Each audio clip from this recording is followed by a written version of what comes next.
Honoured guests and ladies and gentlemen, I'm so very sad not to be with you this evening, especially as you are in the Palazzo Medici Riccardi, a place which has stood at the nexus of business, creativity and government, all held together by that unique Italian human intelligence. And I don't think there's any place that could be more appropriate for a gathering that encourages us to think broadly about creativity in all forms of human endeavour, and especially to reflect on Italy's extraordinary contribution and legacy in this effect. Something that fascinates me is something I heard from Stephen Wolfram recently. Stephen Wolfram said that he thinks the reason that evolution works, by which he means the evolution of all living things, is that it has quite a loose fitness function. It doesn't have very tight metrics, very tightly defined optimization criteria.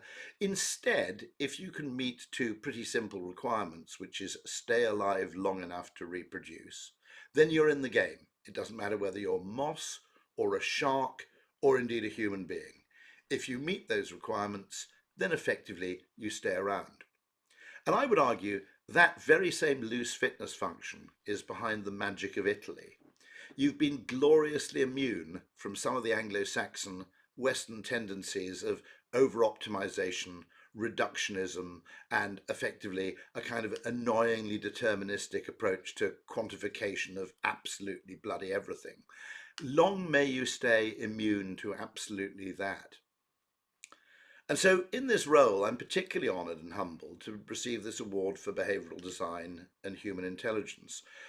But I'm even more humbled that the historic citizen of Florence you've chosen to pair me with is Pasquale Viari, whose approach to history, human behaviour, institutions and social outcomes, I think foreshadowed some of the ideas of modern behavioural science.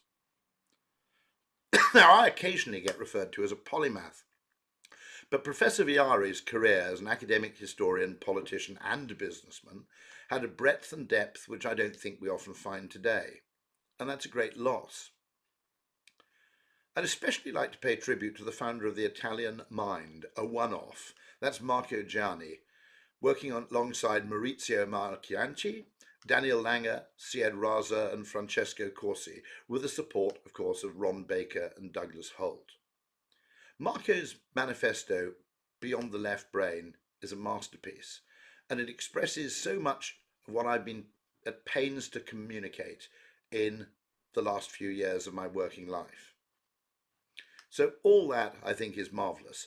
Keep your immunity from the narrow fitness function. Whatever you do, please, please stay Italian.